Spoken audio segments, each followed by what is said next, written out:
더욱 2040년이 되면은 이 로봇가 감정까지 느껴, 사랑까지 할 수 있다는 거예요. 사랑까지, 아내 역할을 다 할 수 있는 세상이 온다는 거예요. 저 신부님 너무 앞서 나가는 거 아니야. 앞서 나가는 거 아니에요. 지금 미래 과학자들은 다 그런 세상이 온다고. 근데 이게 먼 미래가 아니라 바로 코앞에 와 있다는 거예요. 바로 코앞에 와 있다는 거예요. 3D 프린터기로 콩팥 만들 수 있어요. 간 만들 수 있어요. 요즘 시도하는 건 심장까지 만들어 갖고, 이제 앞으로는 이제 여러분들이 이제 한 90살쯤 되면은 85살쯤 돼도 그럴지 몰라. 생일날 아버지 이번 생일에 아버지 간 좀 갈아 드릴게요. 그래갖고 간 갈아주고, 내년에는 심장 갈아 드릴게요. 심장 갈아주고. 그런 세상이 올 가능성이 굉장히 많아요. 그럴 세상이. 참 이게 오래 사는 게 2045년까지만 살면은 안 죽는다는 거예요. 2045년. 그러니까 내가 80살까지만 나도 살면 어떻게든지 버티면은 안 죽을 수 있다는 거. 80살까지만. 앞으로 펼쳐질 세상에 가장 걱정스러운 게 뭐냐면은 수명 연장이에요. 수명 연장. 여기 계신 분들 중에 아까도 말씀드렸지만은 100살, 120살, 정말로 재수 없으면은 200살까지 살 수 있는 분들이 많습니다. 실질적으로 많아요. 근데 여러분들 오래 사는 거 좋을까요? 내가 많은 분들이 오래 살길 원해요. 안 죽는 걸 원해요. 근데 내가 만약에 앞으로 뭐 길게 안 보고 딱 120살까지 산다고 보면 내가 앞으로 67년 정도 더 살면은 120살 되거든요. 67년. 근데 내가 앞으로 67년 동안 사는 동안 불면증이 있어. 매일 밤마다 잠이 안 와. 67년 동안. 그 여러분들 좋을 것 같아요? 내가 정말로 마음 안에 미움이 너무너무 꽉 차 있어. 67년 동안 계속 미움 속에서 살아. 분노가 꽉 있어. 67년 동안 분노 속에서 항상 좌절감을 맛보고 있어. 우울하고 있어. 내가 우울해, 또 좋으래. 어떨 때 좋을 땐 너무 좋고 싫을 땐 너무 싫고, 그렇게 막 업 앤 다운, 업 앤 다운 그러면서 앞으로 50년, 60년 사는 거 좋아요? 그렇게 성숙함이 없이 살 거면 그냥 지금 죽는 게 나아. 지금 죽는 게 나아요. 내가 앞으로 60년 동안 살면서 매일매일 감동하고, 매일매일 행복하고, 매일매일 감사하고, 매일매일 사랑한다면은 앞으로 60년 사는 거 괜찮겠죠. 근데 60년 내내 잠도 못 자고, 미움 속에서, 자식들 원망 속에서, 외로움 속에서, 배신 속에서, 불행 속에서 오래 사는 거 좋아요? 적당한 나이에 죽는 거 내가 보기엔 그 축복이에요. 그래서 여러분들은 이제 나는 이 복잡한 세상 속에서 사는 것도 중요하지만 어떻게 죽을 거냐, 이 시나리오를 잘 준비해야 돼요. 난 어떻게 죽을 거냐. 나는 생일날 애가 심장 갈아준다면 나 그거 필요 없다. 내 생일 선물로 그 심장 필요 없다. 그냥 나는 하느님이 주신 생명, 그 수명 그대로 살다가 그냥 행복하게 떠날 거다. 그런 마음이 중요해요. 근데 우리가 성숙하지 못하면은 그냥 무조건 안 죽으려고만 용을 쓰는 거예요. 영상을 라디오처럼 편하게 틀어놓고 들으셔도 좋습니다. 구독과 좋아요, 알람 설정 꾹 눌러주세요. 황창현 신부님의 행복 특강 지금 바로 시작합니다. 제가 지금 변화의 도전이라는 주제로 강의를 하고 있습니다. 지금은 4차 산업혁명 시대에 들어서고 있다고 그래요. 도대체 4차 산업이 뭐냐? 1차 산업은 증기기관의 발명 이후부터 1차 산업에 1800년서부터 한 1900년대까지 이 와트라는 사람이 증기를 가지고 힘을 쓰면서부터 증기 기관차, 증기 기선, 배, 그 다음에 옷 짜는 것도 증기 방적기, 뭐 이래갖고 영국에서 시작된 산업혁명을 1차 산업이라고 그래요. 그리고 2차 산업은 에디슨이 1905년에 발견한 전기, 이 전기, 이게 1905년에 에디슨이 발명한 거예요. 그래서 이 전기로부터 시작되는 것을 2차 산업이라고 그래요.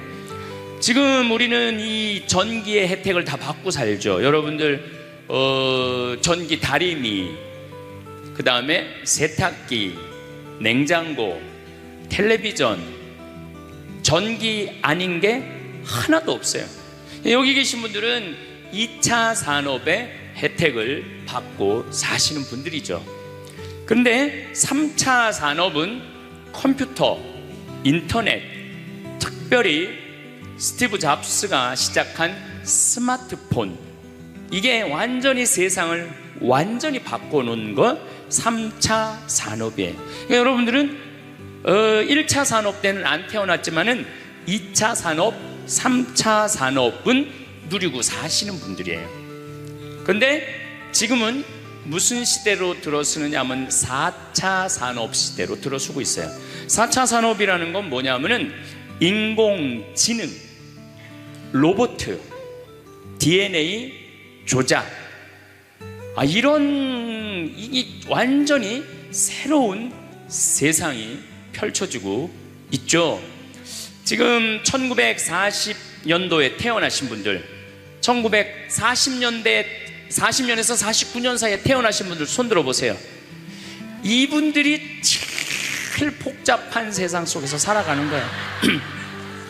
이게 너무 세상이 변하는 걸 다 누리고 살아가는 분들이 지금 1940년서부터 50년, 1950년, 60년에 태어난 분들이 2차 산업, 3차 산업, 심지어 4차 산업 시대까지 살고 있는 거예요.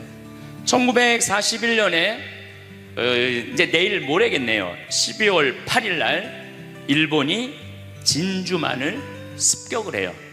그거를 여러분들은 무슨 전쟁으로 들었느냐면 대동아 전쟁으로 들었어요. 그거는 일본 입장이고, 일본이 대동아 전쟁이지 우리는 아무 상관없어요.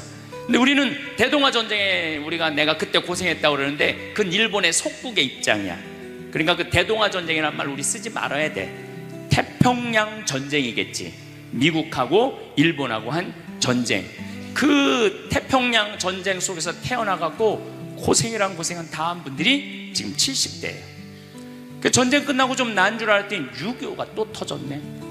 그래갖고 또 피난 가고 또 일사후퇴 겪으면서 고통 겪고, 전쟁 끝나고 난 다음에는 우리나라가 아프리카에 있는 웬만한 나라들보다 못 살았어요.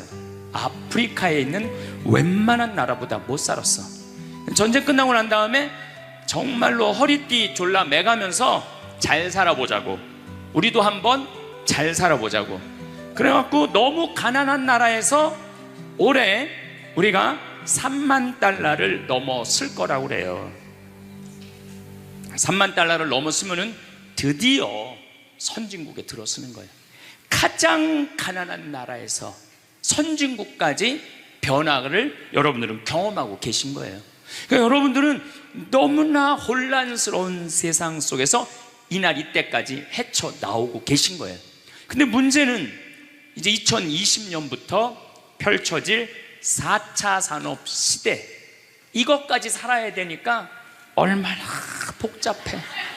이것까지 살아야 되니까 그냥 중간에 살다가 죽으면은 이 꼴 저 꼴 안 보고 그냥 좋은데, 안 죽으면서 지금 70대 후반 되신 분들 앞으로 보통 20년 정도 더 사실 거예요. 70년대 후반 되신 분들. 근데 60대 되신 분들은 120살까지 거의 살 거예요. 지금 60대 되신 분들은. 그리고 재수 없는 60대들은 200살까지 살 거예요. 200살까지. 재수 없는 60대들은. 그 이야기를 제가 오늘 하려고 그러는 거예요. 자, 제가 한 10년 전에 평화방송에 이런 강의를 했었어요. 아마 또 평화방송에서 계속 틀어주니까 그 내용이 나올 거예요. 10년 전에 한 얘기예요. 앞으로 2020년이 되기 시작하면은 인간은 세 종류로 나눠질 것이다. DNA 조작 인간. 이제 DNA를 조작할 수가 있어요. 우리가 눈을 밝게 할 수도 있고, 귀를 잘 들리게 할 수도 있고, 근육이 완전히 이 아놀드 슈왈거네처럼 근육이 막 이렇게 튀어나오게 할 수도 있어요. 운동 안 해도 DNA 조작 인간. 옛날에는 DNA를 한번 내가 DNA가 어떤지 검사하려고 그러면은 2억 내지 3억이 들었어. 그런데 지금은 내 DNA를 검사하는데 얼마면 검사할 수 있냐면 5만 원이면 검사할 수 있어요. 5만 원이면. 세상이 엄청 변한 거예요. 그래서 이제는 지금 태어나는 아이들은 이제 아파서 병원 가는 일은 거의 없을 거예요. 미리 병원에서 전화를 해요. 너 요때쯤 심장마비가 올 DNA가 있다. 와서 고쳐라. 그럼 DNA 조작만 하면 심장마비가 넘어가는 거예요. 그러니까 안젤리나 졸리라는 미국의 영화 배우가 있어요. 2010년에 유방을 잘랐어요. 왜냐하면 DNA 검사를 해보니까 언니도 그렇고 엄마도 그렇고 유방암이 있는 거야. 본인도 유방암에 걸릴 확률이 있는 거야. 그래서 유방을 자른 거예요. 그러니까 미리 병을 예방을 하는 시대가 오는 거예요. 그게 DNA 조작 인간이에요. 근데 우리 교회는 그런 걸 절대 허락하지 않죠. 절대 허락하지 않는데 절대 현대인들은 할 거라는 거예요. 그 다음에 두 번째 인간은 어떤 인간이냐면 사이버 인간, 기계 인간이에요. 인공지능 로봇 인간. 그래갖고 이 인공지능 로봇 인간이 나오면은 안 그래도 1940년서부터 지금까지 복잡 다단한 세상을 살아왔는데 이제 로봇하고 같이 살게 되는 세상이 이제 곧 되는 거죠. 그리고 이제 세 번째 인간은 오리지널 인간. 여러분들, 저나 여러분들. 근데 누가 제일 떨어지느냐? 오리지널 인간이 제일 떨어질 거예요. 그래서 앞으로는 이제 어떤 세상이 제일 걱정되는 게 뭐냐면은 로봇가 공장에서 일하는 거예요. 로봇가 공장에서 일을 하게 되면은 많은 노동자들은 일자리를 잃어버려요. 현재 몇 명 정도 일자리를 잃어버릴 걸로 예상을 하느냐면 8억 명 정도가 일자리를 잃어버린대. 8억 명. 그러니까 노동자의 4명 중에 1명은 일자리를 잃어버리는 거. 이거 보통 심각한 문제가 아니에요. 그래서 이제 웬만한 사람들은 공장에서 일할 수가 없어. 누가 다 일을 해? 로봇가 다 하니까. 그리고 요즘 그 조그만 회사 사장들 말을 들어보면은 요즘 뭐 노동자들 옛날에는 죽으라고 일했는데 아침에 잠깐 나가서 커피 마신다고 와서 커피 한 잔 마시고 또 잠깐 나가서 좀 일하는 척하고 들어와서 밥 먹는다고 그러고 또 조금 나가서 뭐 그러니까 돈 주고 일을 시킬 수가 없다는 거예요. 그러니까 만약에 로봇가 일을 하면은 사람을 시키겠느냐? 로봇을 시키겠느냐? 당연히 로봇을 시키는 거죠. 그러니까 점점 사람이 일자리를 빼앗길 것이라는 거예요. 로봇을 쓰는 사장들은 돈을 어마어마하게 벌고 그런 자본이라든지 그런 능력이 없는 사람들은 무지무지하게 가난하게 사는 거예요. 이제 앞으로 여러분들이 5년 후, 10년 후에 볼 세상이 그렇다는 거예요. 그래서 요즘 세계적으로는 어떤 정치적인 시도를 하느냐면은 그럼 일자리 없는 사람들은 먹고 살아야 될 거 아니야. 사람인데. 그래서 로봇한테 세금을 매기는 거예요. 그래갖고 로봇가 만약에 일을 하면은 저 로봇한테 100만 원 세금을 매기는 거야. 그 로봇한테. 그래갖고 그 100만 원을 누구한테 줘? 일 못하는 사람한테 주는 거예요. 그게 기초생활 수급이라는 거예요. 기초생활 수급. 그러니까 기초생활 수급을 이제는 뭐 10만 명, 100만 명이 받는 게 아니라 8억 명, 10억 명이 받는 세상. 그러니까 이제 앞으로 미래에 펼쳐질 세상은 지금 생각하는 거라고 너무 다른 세상이 되는 거예요. 두 번째는 어떤 세상이 오느냐면 로봇하고 공존하는 세상. 벌써 초등학교는 선생님이 공부를 가르치지 않고 로봇가 학생들한테 공부를 가르치는 학교가 나왔어요. 로봇가 애들한테 수학을 가르치고 영어를 가르치는 거예요. 발음도 훨씬 좋고, 그리고 이 로봇의 장점은 뭐냐면은 차별하지 않아. 로봇은 얘가 뭐 부잣집 아들이든지 얘가 공부를 못하든지 잘하든지 차별하지 않는 거예요. 그리고 웬만한 선생님보다 훨씬 잘 가르친다는 거예요. 그러니까 이제는 로봇가 교사가 되는 그런 시대가 온 거예요. 또 이제는 앞으로는 무슨 세상이 될 거냐면 어린아이들 돌보는 보모가 누가 돌보느냐면 로봇가 돌보는 거예요. 나 동화책 읽어줘. 그럼 엄마는 나 바빠, 짜증나, 아이 너 잠이나 자, 이런데 보모 로봇은 나 동화책 읽어주면 아주 부드러운 소리로 짜증 한번 안 부리고. 그러니까 애가 엄마를 좋아하는 것보다는 누구를 더 좋아해? 로봇 보모를 더 좋아하는 거야. 나 엄마 필요 없다고. 이거 정말 우스갯소리가 아니라요, 진짜 벌어질 일이에요. 또 이제 로봇은 아내가 중풍이 걸렸어. 그래서 움직이질 못해. 그럼 누가 병간호를 운동을 도와주느냐 하면 로봇가 도와줘요. 근데 이 로봇은 완전히, 제가 지난번 강의 때도 얘기했지만은 이제 섹스 로봇가 나온다고 그랬죠. 록시라고 5가지를 고를 수 있다고 그래요.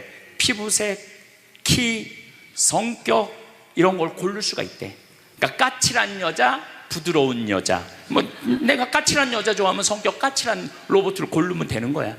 근데 문제는 아내가 아파. 남편은 나가서 돈 벌어야 돼. 그래서 로봇을 하나 도우미 로봇을 했어. 근데 이 로봇은 아내를 너무 따뜻하게 해주는 거야.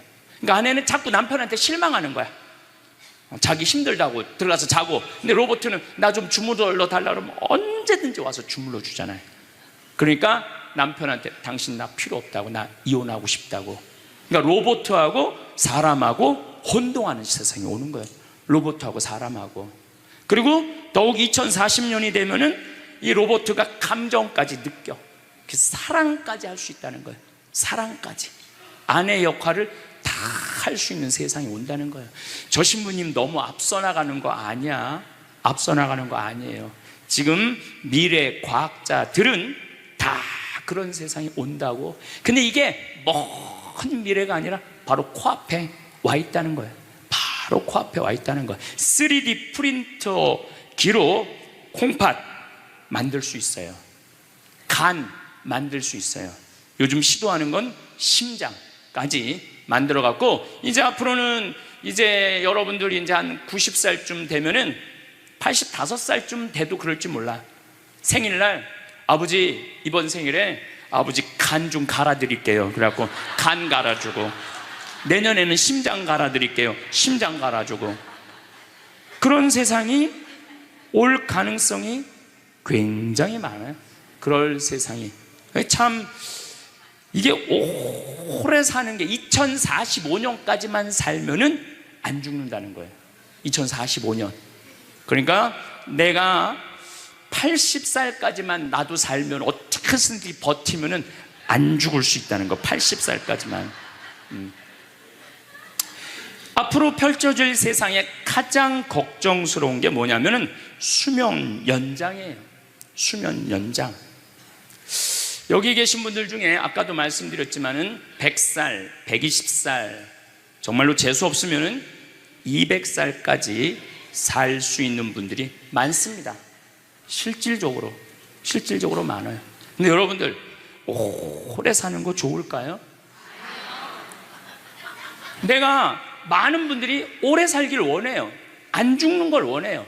근데 내가 만약에 앞으로 뭐 길게 안 보고 딱 120살까지 산다고 보면 내가 앞으로 67년 정도 더 살면은 120살 되거든요. 67년. 근데 내가 앞으로 67년 동안 사는 동안 불면증이 있어. 매일 밤마다 잠이 안 와. 67년 동안. 그 여러분들 좋을 것 같아요? 내가 정말로 마음 안에 미움이 너무너무 꽉 차 있어. 67년 동안 계속 미움 속에서 살아. 분노가 꽉 있어. 67년 동안 분노 속에서 항상 좌절감을 맛보고 있어. 우울하고 있어. 내가 우울해, 또 좋으래. 어떨 땐 좋을 땐 너무 좋고 싫을 땐 너무 싫고, 그렇게 막 업 앤 다운, 업 앤 다운 그러면서 앞으로 50년, 60년 사는 거 좋아요? 그렇게 성숙함이 없이 살 거면 그냥 지금 죽는 게 나아. 지금 죽는 게 나아요. 내가 앞으로 60년 동안 살면서 매일매일 감동하고, 매일매일 행복하고, 매일매일 감사하고, 매일매일 사랑한다면 앞으로 60년 사는 거 괜찮겠죠. 근데 60년 내내 잠도 못 자고, 미움 속에서, 자식들 원망 속에서, 외로움 속에서, 배신 속에서, 불행 속에서 오래 사는 거 좋아요? 적당한 나이에 죽는 거 내가 보기엔 그 축복이에요. 그래서 여러분들은 이제 나는 이 복잡한 세상 속에서 사는 것도 중요하지만 어떻게 죽을 거냐, 이 시나리오를 잘 준비해야 돼요. 난 어떻게 죽을 거냐. 나는 생일날 애가 심장 갈아준다면 나 그거 필요 없다. 내 생일 선물로 그 심장 필요 없다. 그냥 나는 하느님이 주신 생명, 그 수명 그대로 살다가 그냥 행복하게 떠날 거다. 그런 마음이 중요해요. 근데 우리가 성숙하지 못하면은 그냥 무조건 안 죽으려고만 용을 쓰는 거예요. 또 하늘나라에 대한 희망이 없는 사람들이 안 죽으려고 그러는 거예요. 아니, 지금 있는 것보다 하늘나라 올라가면 훨씬 행복하면은 안 죽을 이유가 뭐 있어? 그냥 죽으면 되지. 그냥 사는 날까지 즐겁게 살다가 죽는 날 즐겁게 죽으면 되는 거예요. 이 훈련이 꼭 필요해요. 여러분들, 이게 뭐 요즘 알고리즘 그러는데 그건 다 제쳐두고 내가 인생의 설계가 필요해. 나는 몇 살까지 살다가 더 이상 치료받지 않고 암이 걸리면은 안 갈고, 그냥 안 갈고, 간 안 갈고, 신장 안 갈고, 췌장 안 갈고 그냥 하느님 품으로 간다는 생각이 아주 중요하다는 거예요. 제가 보기에는 한 87세까지 살다가 죽는 게 제일 좋은 것 같아. 87세 아주 딱 좋은 나이가 87세예요. 죽기 딱 좋은 나이가 87세 같아. 그거 넘었으면은 정말 안 보이고 안 들리고 불편해요. 그래서 87세까지 건강하게 살다가 행복하게 떠나는 그런 마음가짐이 제 생각에 참 중요한 것 같아요. 사실 지난 2017년 4월 10일 날 우리 아버지께서 세상을 떠나셨어요. 올해 떠나신 거죠. 올해 떠나셨는데 우리 아버지는 평생 쌍시옷 소리를 한 번도 하신 적이 없어요. 아버지 입에서 욕을 들어봤던 적이 없어요. 쌍시옷 소리를 한 번도 들어본 적이 없어요. 자식들, 내 자식을 키울 때 매질 한 번 하시지 않으셨어요. 그리고 우리 아버지는 참 남 욕을 하신 적이 없어요. 보통 뭐 누구 욕도 하고 정치인 욕도 하고 뭐 세상도 욕하는데 한 번도 욕하신 적이 없어요. 그리고 지금 요즘 아버지 생각을 이렇게 보면은 아버지한테 제일 놀라운 거는 우리 아버지가 그냥 옛날에 연초제조창이라고 담배 회사 그냥 기능 공무원이셨어요. 그러니까 뭐 여유 있게 돈을 쓰실 기회가 없으셨죠. 근데 어렸을 때도 돈이 없어서 불편하다, 돈이 있었으면 좋겠다, 그런 말씀 하신 적이 없어요. 그냥 월급 봉투 딱 어머니한테 던지면은 뭐 집이 어떻게 됐든 아무 상관하지 않으시고 당신 산에 다니시고 정말로 신선같이 사셨어요. 근데 아버님이 올 초에 2달 고생하시고 돌아가셨어요. 40년 동안 병원 한 번 안 가시다가 2달 전에 쓰러지셔서 병원에 모셨죠. 병원에 모셨는데 내가 우리 형제들한테 그랬어요. 우리 아버지 평생 자식만을 위해서 살았다. 가족만을 위해서 살았다. 오로지 정말로 사랑하는 가족을 위해서 투신하신 분이다. 우리 아버지 간병인한테 맡기지 말자. 우리가 사형제니까 우리가 모시자. 그래서 누나가 제일 위니까 누나가 이틀, 큰형 이틀, 둘째 형 이틀. 난 이제 장가 안 갔으니까 나는 하루. 그래서 우리 뭐 형제들은 전부 다 결혼하고 손자들이 전부 다 아들, 딸 이러니까 아이들이 다 돌아가면서 아버지 병간호를 했어요. 그야말로 자식들 품에서 돌아가셨죠. 자식들 품에서 돌아가셨어요. 근데 아버님이 이렇게 4월 10일 날 월요일 날 쓰러지셨는데 의사들이 심폐소생술 하겠느냐고 그랬을 때 우린 싫다고 그랬어요. 왜 마지막으로 돌아가시는 아버지 갈비뼈를 다 부러뜨려?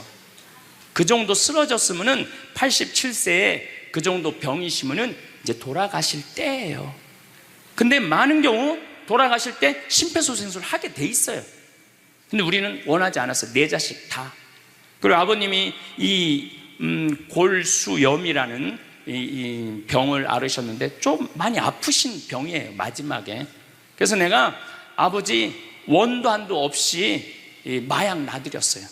모르핀. 왜 죽기 전에 아프면서 죽어야 돼? 마약. 그래서 조금만 아픈 기미만 보이면은 간호사한테 가갖고 마약 놔달라고, 모르핀 놔달라고. 여러분들, 죽기 전에 하느님이 인간한테 준 최고의 선물이 뭔지 아세요? 마약이에요. 마약. 그래서 호스피스 병동에서 아플 때 진통제 놔드리는 거, 마지막 효도는 마약 많이 놔드리는 거예요. 그래서 우리 아버지 돌아가시기 전에 원도 한도 없이 마약 하고 가셨어요. 원도 한도 없이. 그 조금의 고통을 덜어주는 게 내가 보기에는 효도라는 생각이 들더라고요. 아버지 이렇게 쓰러졌을 때 생명 유지장치 하겠느냐고 의사들이 얘기를 하더라고요. 우리는 아무도 원하지 않았어요. 그냥 아버님 편안하게 보내드리고 싶다고. 왜? 우리 아버지는 참 행복하게 사셨어요. 자식들이 아버지를 너무너무 좋아하고 사랑하고. 그래서 뭐 효도를 뭐 원도 한도 없이 해드렸냐, 이럴 건 자신 있게 말씀 못 드리죠. 하지만 그래도 자식들이, 아버지, 손자, 손녀들이 할아버지 너무너무 사랑했기 때문에 편안하게 보내드릴 수 있었어요. 제가 작년에 왠지 우리 아버님한테 용돈을 많이 드리고 싶더라고요. 평생 돈 한번 넉넉하게 써보시지 못한 아버지한테 용돈 많이 드려야 되겠다. 그래서 제가 작년에는 이제 외부 강의, 한 달에 한 번 하면 한 번, 두 번 하면 두 번. 아버지가 무슨 돈을 이렇게 많이 주느냐고, 신부님. 아버지 원도 한도 없이 마음껏 써보시라고. 그래서 작년 한 해 내도 그전에는 조금씩 용돈 드리다 작년에는 그냥 막 이만큼씩 드렸어요. 아버지 원도 한도 없이 쓰시라고. 마음 안에 이런 마음이 있었어요. 한번 평생 마음껏 돈 한 번 써보시지 못한 아버지 마음껏 돈 쓰시라고. 그랬다 뭐 1억을 드리거나 2억을 드린 게 아니야. 100만 원, 200만 원, 한 달에 300만 원 용돈 드린 거죠.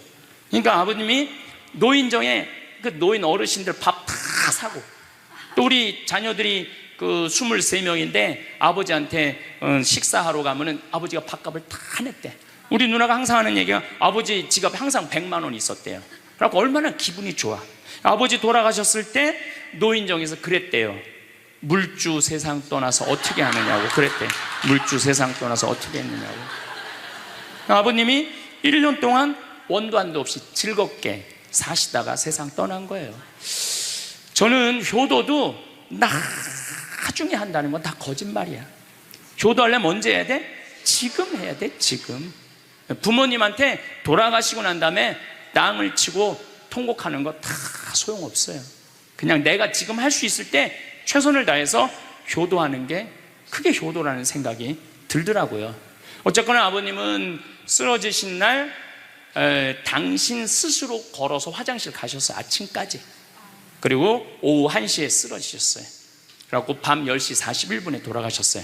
근데 제가 아버지한테 그랬어요. 아버지 돌아가시려면은 오늘 돌아가셔야 된다고. 왜냐하면 그날이 성월요일이었거든요. 성화요일 날 돌아가시면은 장례미사를 못해요. 왜냐하면 성목요일 날은 장례미사를 못하게 돼 있어요. 성금요일, 토요일 다 장례미사 못해요. 그리고 예수부활 대축일 장례미사 못해요. 그리고 그 다음 월요일 날 장례를 해야 되는 거야. 의사 선생님은 오늘 내일 돌아가실 것 같다고 그러는데 내가 그랬어. 돌아가시려면 오늘 돌아가시라고, 내일 돌아가시지 말고. 근데 딱 10시 41분에 돌아가셨어요. 그래서 성수요일 날 아버님 장례 미사를 하는데 우리 수원교구에 주교님 4분이 다 오셨어. 얼마나 그게 영광스러워요. 주교님이 4분이나 오셨으니까. 왜냐하면 성주관이니까 주교님들이 외국에 아무도 안 나가시고 교구청에 다 계셨던 거야. 얼마나 좋아요. 주교님 4분이 다 오셔서 미사를 봉헌해 주시니 얼마나 축복된 아버지예요. 또 신부님들이 많이 오셔갖고 그 성당에 수원 정작 꽃매 성당인데 꽤 그래도 큰 성당인데 신부님들이 꽉 차갖고 젊은 신부들이 지하에서 미사를 봉헌했다는 거예요. 그것처럼 축복이 어디 있어요. 그냥 하루라도 더 살라고 용 쓰다가 화요일 날 돌아가셨으면 7일장 하는 거예요. 7일장. 하루라도 더 살라고 용을 쓰셨으면. 근데 우리 아버지는 정말로 살아있을 때도 나한테 행복을 주시는데 떠나실 때도 행복하게 떠나시더라고요. 여러분들도 마찬가지예요. 여러분들도 살아있을 때도 행복하게 사시고 죽을 때도 행복하게 죽으세요. 괜히 안 죽으려고 이렇게 용 쓰고 저렇게 용 쓰다가 누워서 10년 동안 똥오줌 싸기 시작하면요, 그때부터는요 지옥이야. 지옥. 여러분들은 제일 좋은 거는 자다가 주무시다가 죽는 거예요. 그런데 갑자기 돌아가시면 자식들이 너무 힘들으니까 그저 3개월 정도 앓으시다가 돌아가시면은 자식이 이별할 시간을 주는 거예요. 자식이 이별할 시간 주는데 3개월이 넘었으면 그때부터 우리 아버지 언제 죽나. 내가 며칠 전에 들은 얘기예요. 멀쩡한 집에 딸 둘이 무당한테 가갖고 그랬대요. 우리 엄마 언제 죽느냐고. 그래서 무당이 그랬대요. 엄마가 지금 아프냐고. 안 아픈데 너무 건강한데 우리를 너무 힘들게 해갖고 언제 죽는지 너무 궁금해서 와봤다고.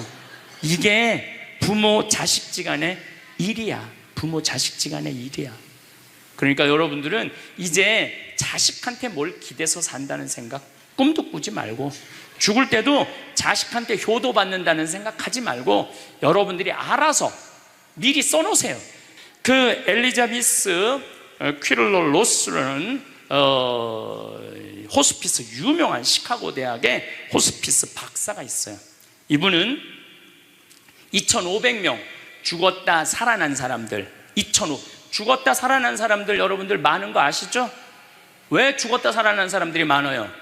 심폐소생술 때문에. 의술이 좋아갖고 죽었다 다시 살아난 사람들 2,500명을 조사를 해봤어. 근데 죽었다 살아난 사람들의 경험, 하늘나라에 대한 경험을 얘기를 들어보니까 너무 평온하고 너무 행복하다는 거예요.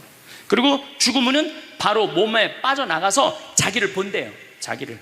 그래갖고 여러분들 죽은 사람들 그 주위에서 이 친지들이 하는 말이 다 들린대. 그 몇 분 동안, 하늘나라 올라가기 전에 몇 분 동안은. 그러니까 절대 죽은 사람한테 그렇게 살더니 참 잘 죽었다 그런 소리 하면 안 된다는 거예요. 끝까지 좋은 소리를 해야 된다는 거예요. 사랑한다, 고맙다, 하느님 품으로 가라, 예수님 마리아 요셉한테 가라, 정말로 기도해 줄 테니까, 이렇게 말해야지. 그렇게 우리를 괴롭히더니 이렇게 죽는다고 정말로 지옥에 갈 사람이라고 이렇게 말하면은 다 영원히 듣는다는 거예요. 그리고 죽었다 살아난 사람들의 아주 기가 막힌 얘기는 안 못 보는 사람은 죽으면 다 보인다는 거예요. 눈이 다 보인다는 거예요. 그게 그냥 하는 게 아니라 다시 살아 돌아와서 아무것도 못 봐. 근데 의사가 무슨 반지를 어떻게 꼈고 이 병원이 어떻게 생겼고 누가 어디 자리에 있는지까지 다 아는 거야. 죽었다가 죽으면은 눈이 보이는 거야. 다리 없는 사람은 다리가, 자기 다리가 있다는 거예요. 듣지 못하는 사람은 듣고, 아픈 사람은 아픈 부위가 다 없어진다는 거야. 그러니까 여러분들 지금 살아있으면서 뭐 몸에 허리도 아까 할아버지 한 분 안수해달라고 그래갖고 안수해 허리가 막 이렇게 구부러진 사람 죽으면 딱 펴진다는 얘기예요. 그러니까 완전히 사도 바오로의 말씀처럼 새로운 모습으로 변하는 거야. 죽음은 끝이 아니야. 하느님께로 가는 여행의 시작이에요. 그러니까 죽는 거를 막 그냥 밀어내시지 마세요. 한 70년, 80년 살았으면 살 만큼 살지 않았어? 그렇죠? 뭐하러 200년을 살아? 뭐하러 300년을 살아? 또 200년, 300년 사는 것도 좋아요. 그런데 정말로 감동 속에서, 행복 속에서, 사랑 속에서 200년, 300년을 살면 좋지. 근데 여러분들 한 200살 되면 여러분들하고 놀아줄 사람이 몇 명이나 될 것 같아? 200살 단 사람하고. 그 외로움 속에서 사는 거예요. 그래서 자연의 순리를 따르고 사는 게 가장 좋은 거예요. 자연의 순리를. 그래서 사는 만큼 살다가 떠날 때 이제 누구한테 간다고 생각하면 돼? 하느님 아버지한테로 간다고 생각하면 돼. 그래서 죽는 게 결코 나쁜 게 아니에요. 저도 아버님을 보내드리면서 굉장히 슬펐죠. 하지만은 우리 아버지 너무너무 열심히 사셨고, 마지막에 우리 주교님들, 우리 사제들, 또 수많은 교우들이 기도 속에서 저는 아버지 하늘나라로 갔다고 생각을 해요. 또 아버지는 살아생전에 고향이 경상도 함양인데 어머니가 이미 가묘를 다 해놨어, 고향에다가. 근데 아버지는 고향에 가기 싫다는 거예요. 어머니는 고향에 가고 싶고, 죽으면은. 그래서 아버지는 나는 고향에 안 가. 어머니 왜 안 가냐고, 그 고향에 그 좋은 산소 써놓고 맨날 두 분이 간다 안 간다 그러시더라고요. 난 그 얘기를 들을 때마다 참 웃기더라고요. 왜 웃기냐면은 갔다가 모셔다가 묻는 건 우린데 본인이 간다고 가고 안 간다고 안 가.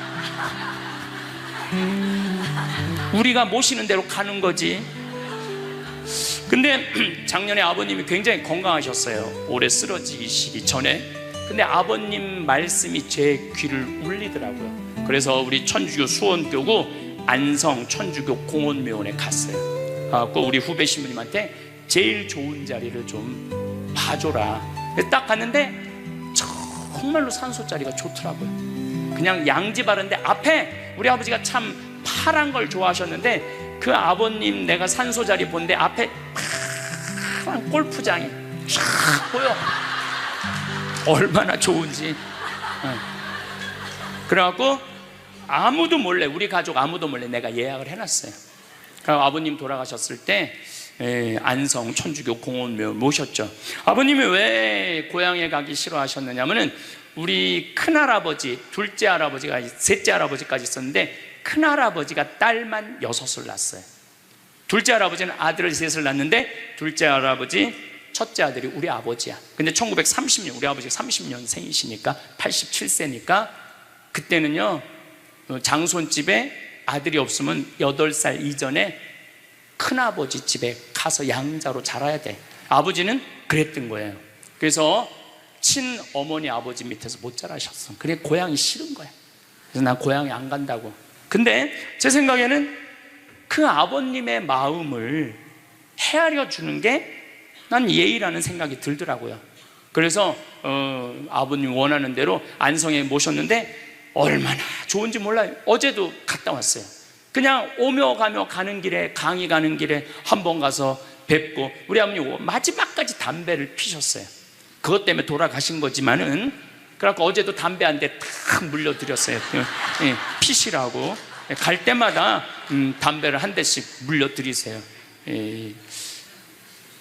무슨 얘기냐면 부모하고 자식은 살아서도 좋고 죽어서도 좋아야 돼. 그런데 부모님이 10년 동안 똥오줌 싸고 치매 걸려갖고 지겨워. 부모님 찾아오지도 않았어. 그래갖고 부모님이 돌아가셨어. 그럼 자식이 땅을 치고 불효한 것에 대해서 울면서 통곡해. 그리고 돌아가셨는데도 부모님 먼 데다 모셔놔갖고 1년에 한 번, 2년에 한 번 가고, 살아서도 안 좋고 죽어서도 안 좋은 거예요. 그러니까 여러분들은 살아서도 좋고 죽어서도 좋은 부모 자식 관계를 유지하려면 죽음에 대해서 생각을 많이 하셔야 돼. 죽음에 대해서. 근데 이제 아버님 돌아가셨는데 딱 화요일 하루 장례를 했는데 조문객들이 얼마나 많이 왔는지 밥을 7번을 했대요. 보통 장례 밥 1번 한대. 근데 밥을 7번 했대. 우리 형님 둘도 나만 활동을 많이 하는 게 아니라 형님 둘도 어마어마하게 친구가 많더라고 보니까. 우리 누님도 그렇고. 그러니까 그냥 1000명 이상이 조문객이 왔으니까 조의금도 굉장히 많이 들어왔다는 얘기죠. 조의금도. 근데 내가 그 조의금을 싹 모아서 평창으로 갖고 왔어요. 우리 형제들은 조의금을 구경도 못했어요. 제가 왜 그걸 싹 모아서 갖고 왔느냐 하면은, 내가 본당 신부 때 장례식장에 교우들 초상 남은 가면은 상주가 안 나와. 왜 안 나오냐 그랬더니 저기 지금 방에 들어가고 조의금 갖고 싸운다는 거야. 네가 더 가질 거냐 내가 더 가질 거냐. 여러분들, 저는 우리 지금 대한민국이 이 변화, 제가 변화의 도전이라는 주제로 강의를 하지만 이 변화되는 세상에 생각을 바꿔야 돼요. 이제 지금 기업의 0.3%가 우리나라 총이익의 50%를 갖고 있대요. 그러면 그 0.3% 되는 대기업가들이 다 가난한 사람을 위해서, 나라를 위해서 세금을 내놔야 돼요. 이 시대는 이제 로봇가 자리 다 뺏어가고 사이버 인간이 다 뺏어가고 우리는 어떻게 살아, 인간은. 그래서 이 정치가 중요한 거예요. 21세기는. 또 직장생활 안 하는 사람들은, 사람이 일을 안 하면요 행복하지 않은 거예요. 일을 안 하면. 여기 계신 분들 혹시 불면증 걸리신 분들 있죠? 제가 불면증 치료법 알려드릴게요. 어떻게 하면 잠을 잘 오느냐면, 아침 6시에 일어나. 그래갖고 아침 기도해. 아침 기도, 부모를 위한 기도, 나라를 위한 기도, 자녀를 위한 기도 다 해. 그리고 정성스럽게 이불 개고 세수, 머리도 다 드라이기 쓰지 말고 수건으로 다 말려, 머리도. 그리고 밥 정성스럽고 해 먹고, 목욕탕도 가갖고 묵직이도 5단 있는 힘 땀 다 빼고, 그리고 발차기도 하고, 목욕탕 안에서 제일 좋은 거라는 거예요. 그리고 산책하고 미사 참여하고 성서 쓰고 정성스럽게 행동을 하세요. 설거지도 정성스럽게 하고. 그러면은 저녁 8시만 되면 기절해서 자요. 여러분들이 하루 생활이 정성스럽지 않기 때문에 잠을 못 자는 거예요. 기절해서 자요. 저는 요즘 지금 목도, 지금 특강을 너무 많이 해갖고 목이 쉬었는데, 요즘 이렇게 어제도 대전 강의 갔다 와서 7시만 되니까 막 눈알이 뒤집어지려고 그러더라고요. 눈알이. 그러면 자는 거예요. 근데 아무것도 안 하고 그냥 가만히 움직이지 않으면요 밤에 잠이 안 오죠. 당연히 잠이 안 오죠. 그래서 정성스럽게 사는 게 중요한 거예요. 어쨌거나 하여튼 아버님 그 조의금을 싹 갖고 왔어요, 평창에. 그래갖고 내가 우리 형제들한테 얘기했어요. 아버님 돌아가신 조의금은 어린아이를 위해서 쓸 거고, 어머님이 돌아가신 조의금은 노인분들을 위해서 쓸 거다. 그래서 이번에 잠비아에 에이즈 어린이 고아원 짓는데 아버님 조의금 보냈어요. 또 빈센트 병원에서 이번에 20명을 수술을 해줬는데 그 중에 2명 아버님 조의금으로 또 수술도 해주고. 아직도 많이 남아있어. 아직도. 이제는 여러분들 떠날 때 자식한테 주고 떠나지 마세요. 세상에 주고 떠나세요. 어떤 세상에? 어렵고 힘들고 고통받는 사람들한테 주고 떠나세요. 그리고 미국이나 유럽은 보통 할머니들이 다 나 조의금 어디다 보내라, 어느 수도원에 보내라, 어느 고아원에 보내라, 어느 장애시설에 보내라, 다 그런 데는 거예요. 대한민국 사람들만 죽을 때까지 이기적으로 죽는 거예요. 살아서도 이기적으로 살고 죽을 때도 이기적으로 죽는 거예요. 그래서 하여튼 우리 형제들은 조의금 구경도 못했어. 대신 내가 우리 형제들한테 보내준 선물이 있어요. 조의금 명단은 다 보내줬어. 타이프 쳐갖고. 갚아야 될 거 아니야. 갚아야 될 거 아니야. 되게 죽은 사람들의 경험을 들어보면은, 내가 이 키블러 로스라는 이분 책을 요즘 계속 읽고 있는데, 기가 막힌 거는 딸이 죽었어. 근데 다시 살아났어. 근데 이 딸이 아빠 엄마한테 얘기하는 거, 엄마 아빠 내가 죽었는데 오빠가 나를 너무 행복하게 기다리고 있어. 그래서 그 오빠랑 놀았는데 너무너무 행복했어. 근데 이 엄마 아빠는 너무너무 놀란 거예요. 왜 놀랬느냐 하면은 이 아이가 태어나기 전에 오빠가 죽어갖고 단 한 번도 오빠 얘기를 한 적이 없거든. 근데 죽어서 그 오빠가 기다리고 있는 거예요. 그러니까 이 기가 막힌 노릇 아니에요. 또 이런 경우도 있었다고 그래요. 어떤 경우가 있었느냐면은 교통사고가 났어. 여동생, 오빠, 아빠가 했는데 오빠하고 아빠는 죽은 거야. 이 여동생은 다 기절한 상태에서 죽었는지 안 죽었는지 확인할 길이 없잖아요. 근데 다시 죽었다고 생각하고 병원에 가서 살아났어. 근데 이 여동생이 엄마 너무 슬퍼하지 마. 하늘나라에서 오빠하고 아빠가 날 기다리고 있어. 너무 행복해. 근데 얘는 오빠하고 아빠가 죽었는지 모르는 상태, 혼수 상태인데 그걸 아는 거예요. 근데 여기 특징 중에 하나는 죽어서는 살아있는 사람은 절대 못 본대요. 죽은 사람만 본다는 거예요. 죽은 사람만 하늘나라에서 본다는 거예요. 그래서 여러분들도 세상 떠나면은 하느님 기다리고 있고 너무 행복한 나라로 가는 거예요. 그러니까 죽음은 그 번데기가 이 알을 까고 자기 껍데기를 까고 나비가 되는 것처럼 지금보다도 훨씬 아름다운 세상으로 가는 게 죽음이에요. 이제 21세기는 안 죽는다고 100살을 사니 200살을 사느니 좋은 게 아니에요.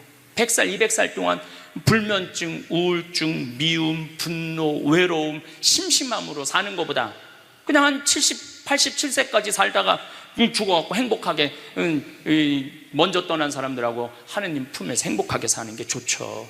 그래서 여러분들 이제 행복하게 살다가 행복하게 떠나셔야 돼. 그리고 제가 늘 말씀드리지만 나중에 행복하지 마세요. 언제 행복해? 지금 행복하세요. 지금. 나중에 돈 쓰지 말고 언제 써?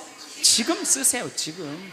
그리고 여기 있는 분들 지금 얼굴을 보니까 돈 쓸 수 있는 마지막 얼굴들이 많다니까. 마지막 얼굴들이 많아. 그리고 우리나라는 이제 드디어 3만 달러를 넘어서요. 선진국 대열에 들어서요. 선진국에 들었으면은 어르신들, 노인분들 연금 지금 20만 원에서 60만 원, 70만 원으로 다 올라가요. 그러니까 돈 없는 거 걱정하지 마세요. 여러분들이 엉뚱한 사기에만 안 당하면은 먹고 사는데 아무 지장 없어. 욕심만 안 부리면은 충분히 행복하게 살 수 있어. 그리고 이렇게 강의 따라다니면서 배우는 여러분들, 진리를 목말라 하는 여러분들은 앞으로 행복하게 사실 수 있으세요. 예.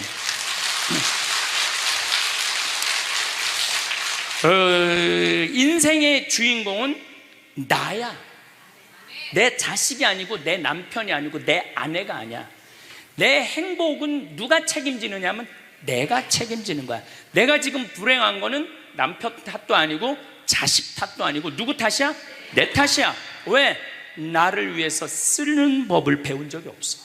나를 위해서 버는 법은 배웠는데 쓰는 법을 배운 적이 없어. 본인들을 위해서 쓰세요. 자, 1960년대 70년대는 열심히 살아야 돼. 너 정말로 아끼고 살아야 돼. 가난했을 때 얘기예요. 이제 3만 달러가 넘었을 때는 이제는 재밌게 살고 행복하게 살고 의미 있게 살고 나누고 살아야 돼. 언어가 이제는 바뀌어야 돼.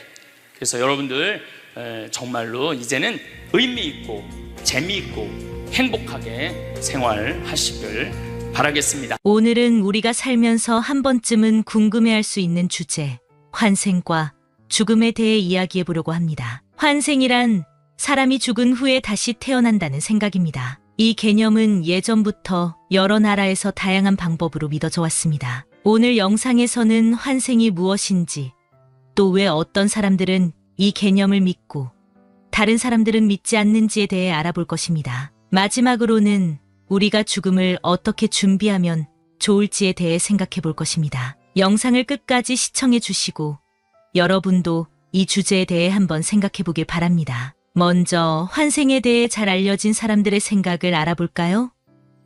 구스타프 말러라는 유명한 작곡가는 환생이 우리 삶에 의미를 준다고 했습니다. 그는 우리는 모두 다시 돌아온다. 이 믿음은 우리의 삶에 중요하다라고 말했습니다. 그는 우리가 이번 생에서 겪는 모든 일이 끝이 아니며 다음 생에서도 계속된다고 생각했습니다. 또 다른 유명한 사람, 헨리 포드라는 자동차를 만든 사람도 환생을 믿었습니다. 그는 환생을 알게 된 후 마음이 편해졌다고 말했습니다. 그는 삶을 더 길고 넓게 바라보며 사람들이 삶에서 느끼는 평안을 더 많은 사람과 나누고 싶어 했습니다. 이렇게 유명한 사람들도 환생에 대해 진지하게 생각했음을 알 수 있습니다. 하지만 모든 사람이 환생을 좋아하는 것은 아닙니다. 어떤 사람들은 환생이 무섭다고 생각합니다. 예를 들어 지금도 살기가 힘든데 또다시 태어나서 이 고생을 반복해야 하나? 라고 생각할 수 있습니다. 이런 사람들은 환생이 좋은 것이 아니라 두려운 것이라고 느낍니다. 또한 종교 때문에 환생을 믿지 않는 사람들도 있습니다. 예를 들어 어떤 사람들은 자신이 믿는 종교에서 환생을 가르치지 않기 때문에 환생이 맞지 않다고 생각합니다. 실제로 미국에서는 개신교와 카톨릭을 믿는 사람들 중에서도 일부는 환생을 믿는다고 합니다. 한국에서도 많은 사람들이 환생을 믿고 있으며 이는 사람들의 생각이 다양하다는 것을 보여줍니다. 환생은 한 사람의 인생에서 해결하지 못한 문제가 다음 생에서도 계속된다는 생각과 관련이 있습니다. 모스크바의 의사인 이바노바라는 사람은 우리가 이번 생에서 해결하지 못한 문제는 다음 생에서도 계속될 것이다 라고 말했습니다. 예를 들어 의사들이 환자를 치료할 때 문제가 완전히 해결되지 않으면 다음에 같은 문제가 다시 나타날 수 있습니다. 이는 환생이 단순한 생각이 아니라 실제로 우리가 겪는 문제와도 연결될 수 있음을 보여줍니다. 환생을 이렇게 생각해보면 우리는 이번 생에서 겪는 문제들을 잘 해결해야 다음 생에서도 같은 문제를 피할 수 있음을 알 수 있습니다. 이는 우리가 현재의 삶을 더 잘 살아가도록 돕는 중요한 교훈이 될 수 있습니다. 환생은 가족 관계에서도 중요한 의미를 가질 수 있습니다. 예를 들어 환생을 믿는 사람들은 가족이 단순히 우연히 만난 것이 아니라 서로의 성장을 돕기 위해 이번 생에서 다시 만난 것이라고 생각합니다. 이는 가족이 서로를 돕고 문제를 해결하면서 함께 성장할 수 있다는 것을 의미합니다. 또한 각 가족 구성원은 자신의 삶에서는 주인공이지만 다른 가족 구성원에게는 조연이 됩니다. 예를 들어 부모는 자녀를 키우고 가르치지만 자녀도 부모에게 중요한 가르침을 줄 수 있습니다. 이러한 관계는 단순히 이번 생에서 끝나는 것이 아니라 여러 생에 걸쳐 이어질 수 있습니다. 환생을 이렇게 생각하면 우리는 가족 간의 갈등이나 문제를 더 잘 이해하고 해결할 수 있습니다. 가족은 단순히 피를 나눈 사람들이 아니라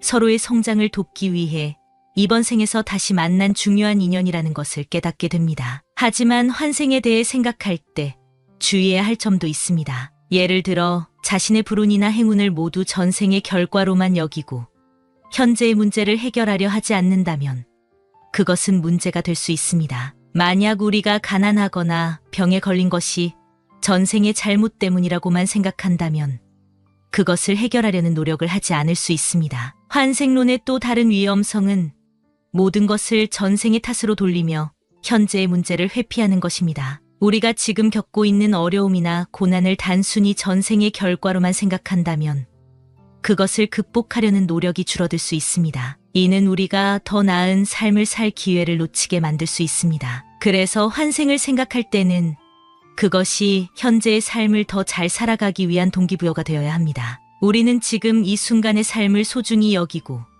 그것을 통해 더 나은 사람이 되기 위해 노력해야 합니다. 우리 삶에서 겪는 모든 경험, 심지어 고통과 슬픔까지도 받아들여야 할 중요한 부분이라고 할 수 있습니다. 레이첼 라우미르메라는 여의사는 크론병이라는 병을 앓으면서 고통과 슬픔도 우리의 삶을 완성하는 중요한 부분이라고 깨달았습니다. 그녀는 기쁨과 성공만으로는 인생이 완성되지 않는다. 실패와 고통, 좌절도 우리의 인생을 완성하는 중요한 요소다라고 말했습니다. 이러한 생각은 환생과도 연결됩니다. 환생은 우리가 이번 생에서 해결하지 못한 문제들을 다음 생에서 다시 마주하며 그것들을 해결해 나가는 과정입니다. 이는 우리가 삶에서 겪는 모든 경험을 받아들이고 그것들을 통해 성장하는 것이 중요하다는 것을 보여줍니다. 결국 우리는 모든 경험을 받아들이고 그것을 통해 더 나은 사람이 되기 위해 노력해야 합니다. 이러한 태도는 우리가 더 나은 삶을 살 수 있도록 도와줄 것입니다. 환생과 죽음에 대해 생각하게 되면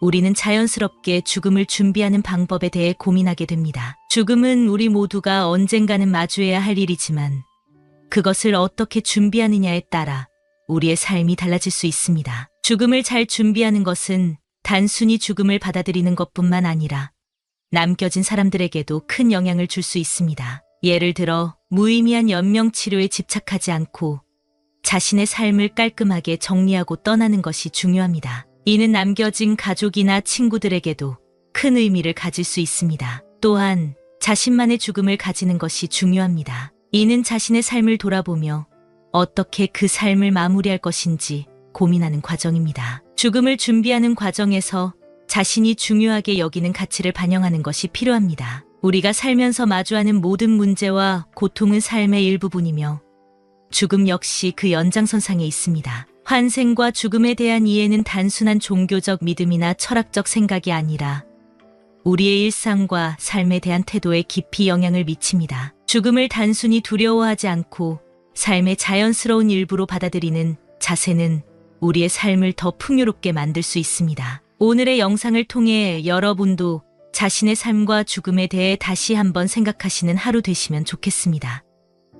우리가 인생을 살아가면서 다양한 형태로 불행과 고통을 맞이하게 되는 건 너무나 당연합니다. 이러한 불행과 고통을 종교에 의지하여 극복하기도 하지요. 오늘은 이런 질문들에 철학적인 접근을 통해 답을 찾아보고 여러분의 고통을 새로운 시각에서 바라보는 방법을 소개합니다. 세상을 살아가면서 우리는 수많은 고통과 마주하게 됩니다. 인생의 여정 속에서 느끼는 이러한 고통은 왜 우리에게 다가오는 걸까요?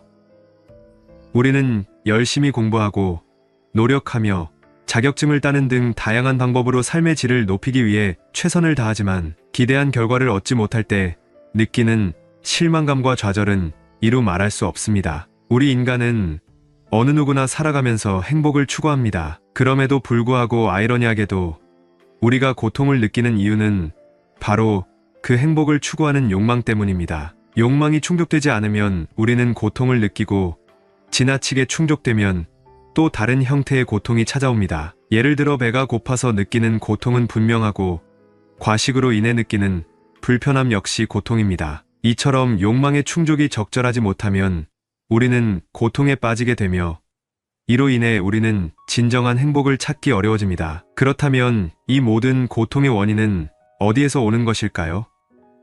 우리는 어떻게 이 고통을 해소할 수 있을까요? 쇼펜하우어는 인간의 삶이 고통으로 가득 차 있다고 말합니다. 그는 인간의 욕망이 충족되지 않으면 고통을 느끼고 반대로 욕망이 과도하게 충족되면 또 다른 고통이 찾아온다고 주장합니다. 인간은 죽을 때까지 욕망의 결핍과 과잉 충족 사이에서 끊임없이 갈등하며 살아갑니다. 이러한 점에서 인간은 항상 불행할 수밖에 없는 존재로 보입니다. 하지만 니체는 이 고통이 단순히 불행을 의미하는 것이 아니라 오히려 우리를 더 강하게 만드는 원동력이 될 수 있다고 말합니다. 그는 나를 죽이지 않는 고통은 나를 더 강하게 만든다고 했습니다. 우리는 이 고통을 어떻게 바라보고 이겨낼 수 있을지에 대한 실마리를 찾아야 합니다. 니체는 고통을 통해 성장할 수 있다고 믿었습니다. 그는 인간이 겪는 고통이 우리를 더 강하게 만들며 삶의 본질을 이해하는 데 중요한 역할을 한다고 보았습니다. 고통은 우리를 시험하는 과정이며 그 과정에서 우리는 더 나은 자신으로 거듭날 수 있습니다. 하지만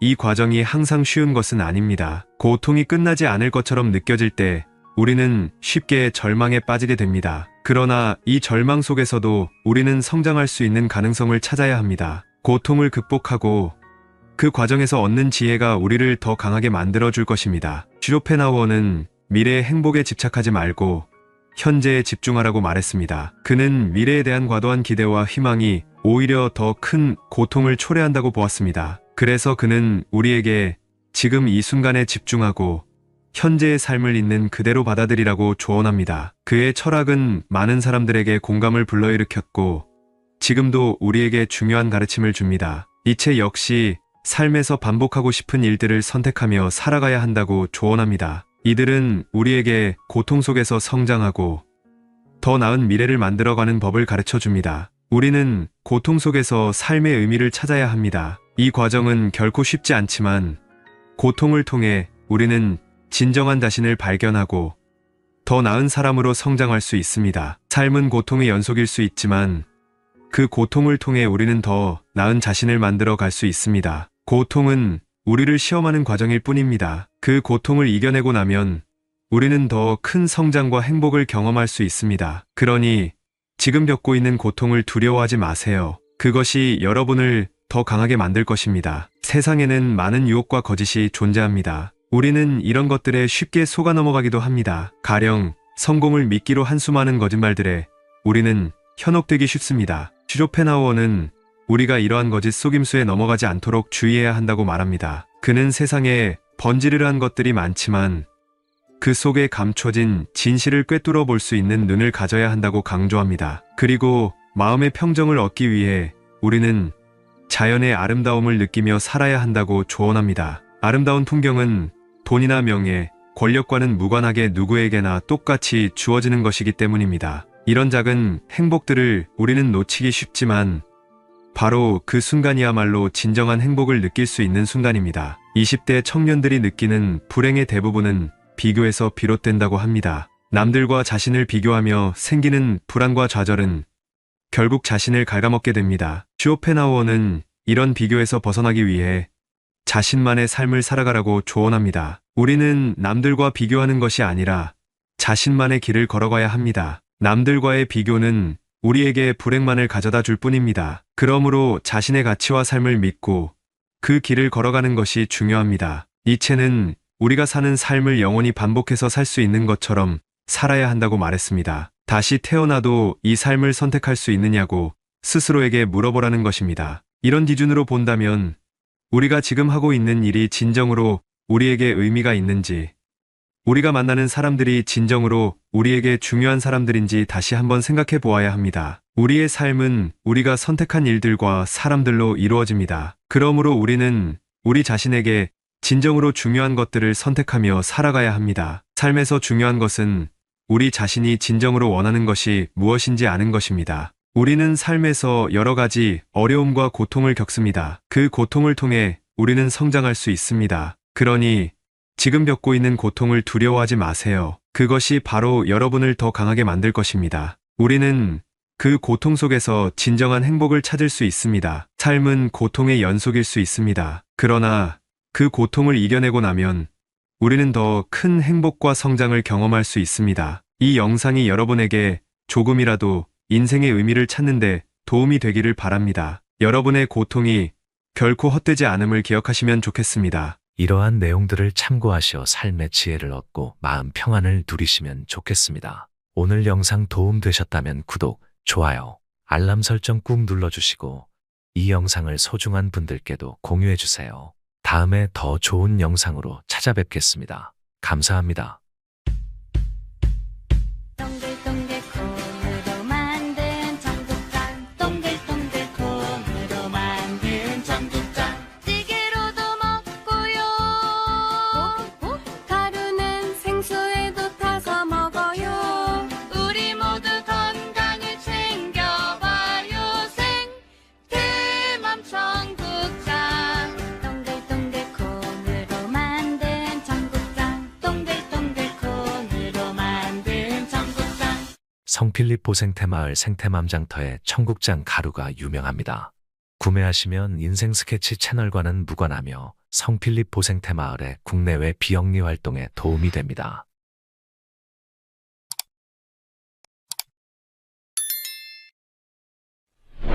성공한 사람들을 보면 크게 두 부류로 나뉘는 걸 알 수 있습니다.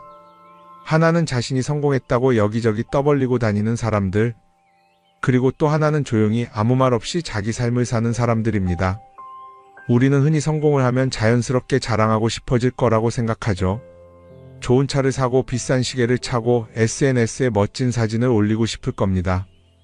왜냐하면 그렇게 하면 남들이 나를 더 인정해 줄 거라고 믿으니까요. 하지만 현실은 그렇지 않습니다. 오히려 진짜 성공한 사람들은 그렇게 행동하지 않습니다. 왜냐하면 보여줄 필요가 없기 때문입니다. 돈이 많다고 높은 자리에 있다고 유명하다고 해서 굳이 그걸 드러낼 필요는 없습니다. 그걸 아는 사람들은 이미 알고 있고 모르는 사람들은 알 필요가 없죠. 그런데도 굳이나 성공했다고 떠드는 사람들이 있습니다. 그런 사람들은 왜 그럴까요? 간단합니다. 그 사람들은 사실 그렇게까지 성공한 게 아니기 때문입니다. 우리는 종종 SNS에서 성공한 사람들을 봅니다. 해외여행을 가고 고급 레스토랑에서 밥을 먹고 멋진 차를 타고 다니는 모습? 그런데 가만히 보면 그런 걸 보여주는 사람들은 언제나 뭔가를 팔고 있습니다. 강의를 팔든 자기 브랜드를 홍보하든 아니면 단순히 자기 자존감을 유지하려고 하든 간에 결국 목적이 있는 거죠. 진짜 부자들은 그렇게 하지 않습니다. 오히려 조용히 아무도 모르게 자기 일을 합니다. 왜냐하면 자랑해서 얻을 게 없기 때문입니다. 오히려 괜히 잘난 척했다가 사람들에게 이용당하거나 시기와 질투를 받거나 쓸데없는 오해를 사는 게 더 피곤합니다. 이건 단순한 돈 이야기가 아닙니다. 사회적인 성공을 이룬 사람들도 마찬가지입니다. 진짜 실력 있는 사람들은 자기 실력을 굳이 떠벌리지 않습니다. 왜냐하면 그럴 필요가 없으니까요. 자기 분야에서 최고라면 사람들이 먼저 알아서 찾아옵니다. 반대로 실력이 부족한 사람일수록 자기를 포장하려고 애씁니다. 우리가 흔히 듣는 말이 있죠. 빈수레가 요란하다. 이 말이 괜히 있는 게 아닙니다. 정말 내실이 있는 사람들은 굳이 시끄럽게 굴지 않습니다. 반대로 겉만 번지르르한 사람들은 자기가 얼마나 대단한지 떠들고 다닙니다. 이걸 좀 더 현실적인 예로 들어볼까요? 동창회에 나가면 꼭 이런 사람이 있습니다. 옛날에는 별거 아니었는데 갑자기 잘 됐다고 나타나서 자기가 얼마나 성공했는지 자랑하는 사람. 처음에는 다들 와 대단하다 하고 들어주지만 시간이 지나면 어떨까요? 대부분 속으로 이렇게 생각할 겁니다. 저 사람 뭐 저렇게까지 티를 내? 결국 그런 사람은 점점 멀어지게 됩니다. 반면에 정말 성공한 사람들은 조용합니다. 굳이 자기가 어떻게 살고 있는지 설명하지 않죠. 그런 사람들은 오히려 주변에서 먼저 알아보고 자연스럽게 존경을 받습니다. 그게 진짜 성공입니다. 그럼 우리는 어떻게 해야 할까요? 내가 뭔가를 이루었을 때 굳이 남들에게 알릴 필요가 있을까요? 물론 가까운 사람들에게 좋은 소식을 전하는 건 좋습니다. 하지만 굳이 모든 사람들에게 나 이렇게 잘 살고 있어요 하고 알릴 필요는 없습니다. 그런 행동은 결국 나에게 득이 되지 않습니다. 성공이라는 건 원래 조용한 겁니다. 내가 잘 되고 있으면 주변 사람들이 자연스럽게 알게 됩니다. 굳이 내가 말하지 않아도 내 행동과 태도에서 묻어나오게 되어 있습니다. 그러니 굳이 보여주려고 애쓰지 마세요. 오히려 그게 더 진짜 성공한 사람의 태도입니다. 사람은 사회적 동물이라고 하잖아요. 혼자 살아갈 수 없고 결국 사람과의 관계 속에서 기쁨도 얻고 때로는 상처도 받습니다. 그런데 한 가지 생각해 볼 게 있어요. 우리가 정말 인간관계가 필요해서 맺고 있는 걸까요? 아니면 그냥 그래야 한다고 배워서 어쩔 수 없이 유지하고 있는 걸까요? 어릴 땐 친구 많으면 좋다고 하죠. 사회생활에서도 인맥이 중요하다는 말을 많이 합니다. 그런데 정작 주변을 보면요. 인간관계가 넓은 사람일수록 스트레스를 더 많이 받아요. 전화벨이 울릴 때마다 이번엔 또 무슨 부탁일까 싶고 단체 채팅방에서 메시지가 올 때마다 이걸 또 어떻게 대답해야 하나 고민하죠. 관계가 많아질수록 책임과 피로도 함께 늘어나는 겁니다. 어떤 사람들은 인간관계를 줄이면 외롭지 않겠냐고 해요. 그런데 가만히 생각해보면 진짜 외로움을 느끼는 순간이 언제인지 아세요? 오히려 불필요한 인간관계 속에 있을 때입니다. 같이 밥을 먹고 얘기를 나누는데도 뭔가 허전하고 대화가 컥 돌고 속마음을 나누지도 못할 때? 그럴 때 우리가 더 외롭다고 느끼죠. 그렇다고 당장 인간관계를 다 끊어버릴 순 없겠죠. 하지만 적어도 내가 정말 소중하게 여겨야 할 관계와 그냥 관성적으로 유지하는 관계는 구분할 필요가 있습니다. 예를 들어 매번 나한테 부탁만 하고 정작 내가 어려울 땐 연락 한 번 없는 사람. 내가 실수하면 뒷담화를 하면서 내 앞에서는 웃는 사람. 이런 관계를 굳이 계속 이어갈 이유가 있을까요? 가끔은 이런 경험도 있을 거예요. 우연히 어떤 사람과 친해졌는데 만난 지 얼마 되지도 않았는데 너무 많은 걸 털어놓는 사람들 있죠. 자기 속사정부터 가족 문제, 직장 고민까지 쏟아내는 사람들. 이런 경우 두 가지의 가능성이 큽니다. 하나는 그냥 감정적으로 의존할 사람이 필요해서일 수도 있고 또 하나는 내가 믿을 만한 사람인지 떠보는 걸 수도 있어요. 어떤 경우든 이런 관계는 오래가기 어렵습니다. 사실 친밀함이라는 건 시간이 필요한 법이에요. 적당한 거리를 두고 천천히 서로를 알아가야 하는데 초반부터 급격하게 가까워진 관계는 쉽게 무너지는 경우가 많습니다. 처음엔 친하다고 생각했는데 어느 순간 사소한 일로 틀어지고 결국 남보다 못한 사이가 되는 거죠. 그러면 인간관계를 어떻게 해야 할까요? 답은 간단합니다. 억지로 맺지 말고 굳이 유지하려고도 하지 않는 거예요. 내가 편한 관계라면 자연스럽게 이어질 것이고 그렇지 않다면 서서히 멀어질 겁니다. 그리고 그걸 억지로 붙잡지 않아도 괜찮습니다. 관계를 유지하는데 에너지를 쓰기보다는 정말 소중한 관계에 집중하는 게 더 낫지 않을까요? 어떤 사람은 내가 인간관계를 줄이면 나중에 나 혼자 남는 거 아니냐 걱정하기도 해요. 그런데 생각해보면요, 진짜 나를 위하는 사람은 많지 않아요. 인간관계를 줄인다고 해서 완전히 혼자가 되는 게 아닙니다. 오히려 불필요한 관계를 정리하고 나면 남아있는 관계들이 더 단단해지고 가치 있게 느껴질 겁니다. 예전엔 인맥이 자산이라는 말을 많이 했어요. 그런데 요즘은 꼭 그렇지도 않죠. 오히려 불필요한 인간관계가 많으면 그게 짐이 될 수도 있어요. 적당한 거리, 적당한 선. 이걸 잘 지키는 게 결국엔 가장 편한 인간관계를 유지하는 방법 아닐까요? 한번 곰곰이 생각해 보세요. 지금 내 주변에 있는 사람들 중에서 내가 정말 편하게 만날 수 있는 사람이 몇 명이나 되는지, 내가 억지로 맞춰주고 있는 관계는 없는지. 관계를 줄이면요, 외로워지는 게 아니라 오히려 더 자유로워집니다. 그리고 자유로워진 만큼 내 인생에서 정말 중요한 것에 집중할 수 있게 됩니다. 인간관계 너무 많은 걸 신경 쓰다 보면 정작 중요한 걸 놓칠 수 있어요. 그러니까 이제는 한 번쯤 정리해보는 것도 나쁘지 않을 겁니다. 사람들이 돈을 많이 벌고 싶어 하는 이유가 뭘까요? 단순히 돈이 많으면 좋으니까? 물론 그것도 있겠지만 사실 돈을 원하는 진짜 이유는 더 나은 삶을 살기 위해서겠죠. 그런데 문제는 돈을 많이 번다고 해서 반드시 삶이 나아지는 건 아니라는 겁니다. 오히려 더 많이 벌수록 더 많이 쓰게 되는 경우가 많아요. 가끔 이런 생각해 본 적 없으세요? 예전에는 돈이 지금보다 훨씬 적었는데 이상하게 그때가 더 여유로웠던 것 같다. 왜 그럴까요? 사실 우리가 원하는 건 돈 그 자체가 아니라 돈을 통해 얻을 수 있는 자유인데 돈을 벌면 벌수록 그 자유를 잃어버리는 경우가 많아요. 더 좋은 차, 더 좋은 집, 더 좋은 옷을 사면서 점점 더 많은 돈이 필요해지고 결국엔 돈을 벌기 위해 또다시 일해야 하는 악순환에 빠지게 되는 거죠. 한번 생각해 봅시다. 우리가 정말 필요해서 뭔가를 사는 경우가 얼마나 될까요? 필요해서라기보다는 남들이 가지고 있으니까, 없어 보이기 싫으니까, 혹은 그냥 기분 전환을 위해서 소비하는 경우가 훨씬 많아요. 그리고 그런 소비를 할 때마다 스스로 이렇게 합리화를 하죠. 이 정도는 나를 위한 투자야. 그런데 가만히 보면 그 소비가 진짜 나를 위한 소비인지 아니면 그냥 사회가 만든 기준에 끌려가고 있는 건지 헷갈릴 때가 많습니다. 예를 들어 예전에는 스마트폰 하나면 충분했는데 이제는 스마트워치도 있어야 하고 무선 이어폰도 필요하고 태블릿도 있어야 할 것 같고 하나를 사면 또 다른 무언가가 필요해지는 시기예요. 사실 이건 우리가 그렇게 만들어진 겁니다. 광고도 그렇고 SNS도 그렇고 자꾸 우리에게 이렇게 말하죠. 이걸 사야 더 행복해질 수 있어요. 그런데 정작 그걸 사고 나면 어때요? 처음 며칠은 좋죠. 그런데 시간이 지나면 또 다른 걸 사고 싶어져요. 왜냐하면 물건이 우리를 오래 행복하게 만들어주지는 않거든요. 특히 요즘은 SNS가 이런 소비 심리를 더 부추기는 것 같아요.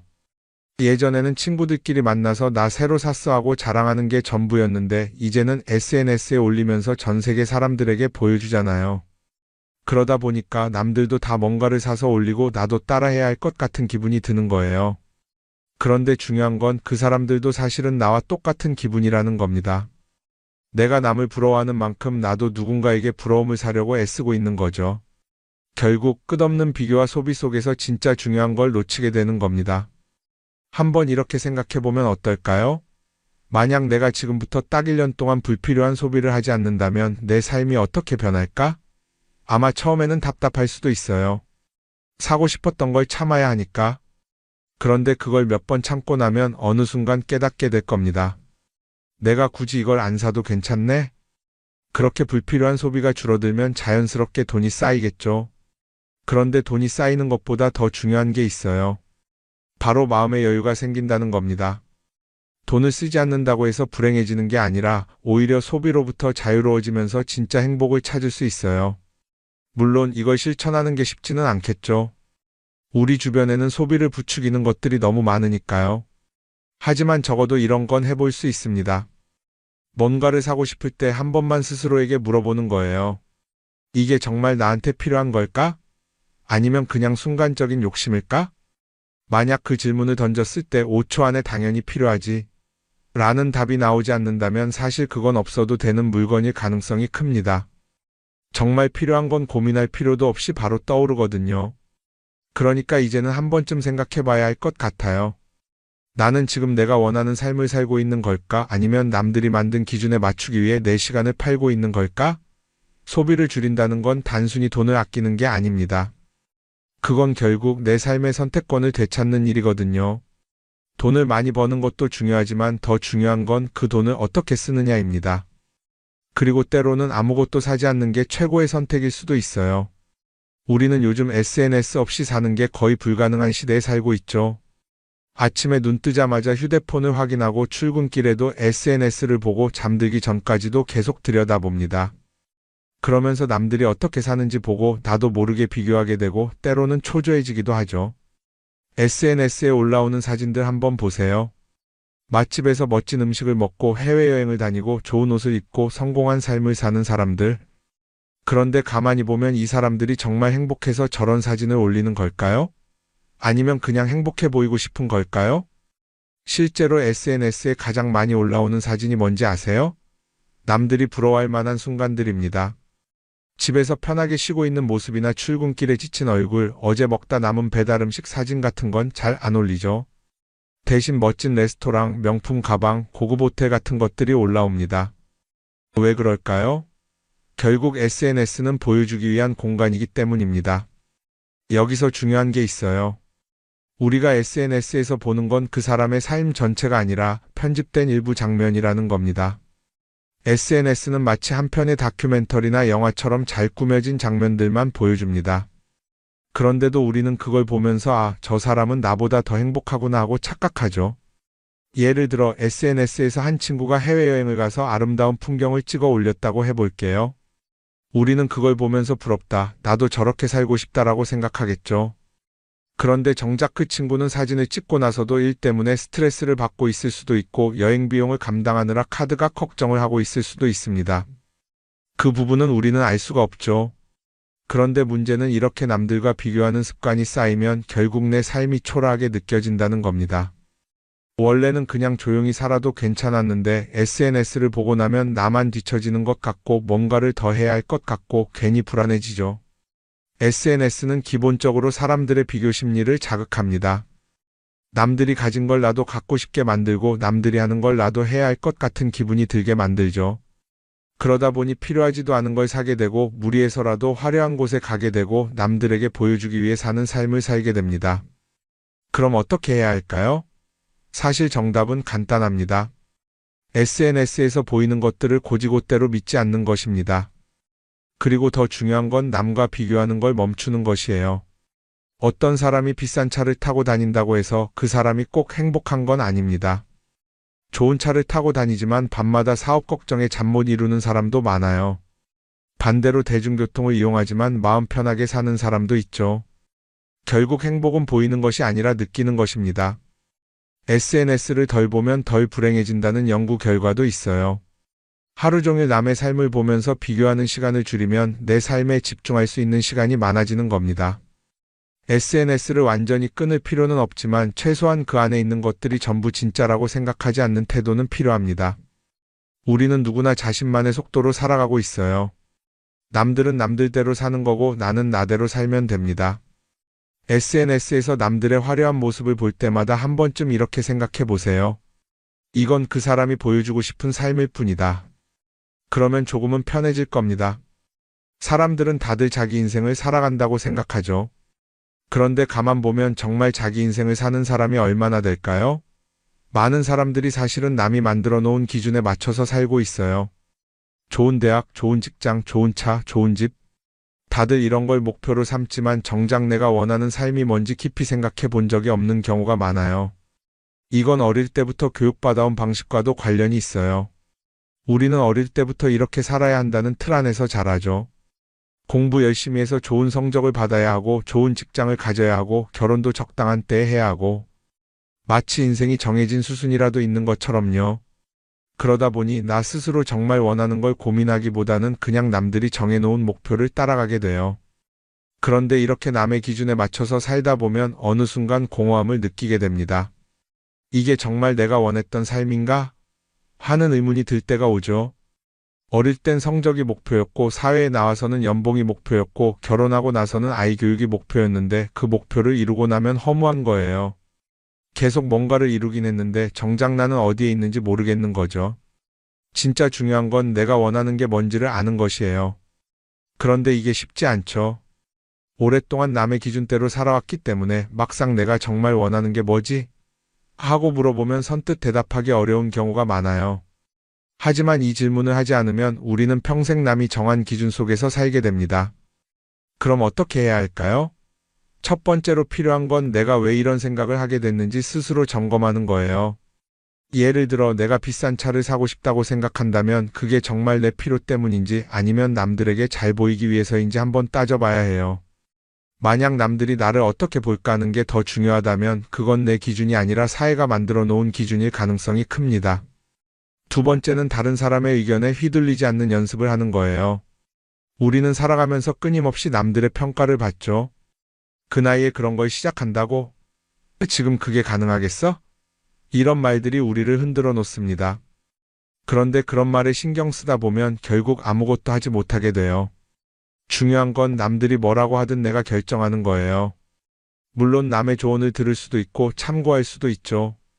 하지만 최종 결정은 항상 내 몫이어야 합니다. 내가 결정하고 내가 책임지는 거. 그렇게 해야 내 삶을 온전히 내 것으로 만들 수 있어요. 세 번째는 내가 한 선택에 책임지는 자세를 가지는 거예요. 많은 사람들이 무언가를 선택하고 나서도 후회하죠. 괜히 이걸 했나? 이 선택이 잘못된 건 아닐까? 그런데 한 가지 확실한 건 후회한다고 해서 과거가 바뀌지는 않는다는 거예요. 내가 한 선택이라면 그 선택이 틀렸다고 해도 받아들이고 그 안에서 최선을 다하는 게 더 중요해요. 이렇게 말하면 그럼 실수하면 어떡하죠? 라고 걱정하는 분들도 있을 거예요. 하지만 생각해보면 우리가 실수를 두려워하는 이유도 결국 남의 시선 때문이에요. 내가 실패하면 남들이 날 어떻게 볼까? 이런 걱정이 더 크죠. 그런데 남들은 생각보다 우리한테 관심이 없어요. 우리가 성공하든 실패하든 남들은 자기 삶을 사느라 바빠요. 그러니까 내 인생의 주인은 결국 나 자신이라는 걸 명확히 할 필요가 있어요. 내 선택을 하고 그 선택에 책임지면서 남이 아니라 나에게 맞는 길을 찾는 것. 그게 진짜로 내 삶을 살아가는 방법이 아닐까요? 어쩌면 우리는 너무 오랫동안 이렇게 살아야 한다는 틀 속에 갇혀 있었는지도 모릅니다. 하지만 이제는 한 번쯤 생각해 봐야 합니다. 나는 진짜 내 삶을 살고 있는가? 그리고 만약 아니라면 지금부터라도 조금씩 바꿔보면 어떨까요? 동글동글 콩으로 만든 청국장 동글동글 콩으로 만든 청국장 찌개로도 먹고요 가루는 생수에도 타서 먹어요 우리 모두 건강을 챙겨봐요 생태맘 청국장 동글동글 콩으로 만든 청국장 동글동글 콩으로 만든 청국장 성필립 보생태마을 생태맘장터의 청국장 가루가 유명합니다. 구매하시면 인생 스케치 채널과는 무관하며 성필립 보생태마을의 국내외 비영리 활동에 도움이 됩니다.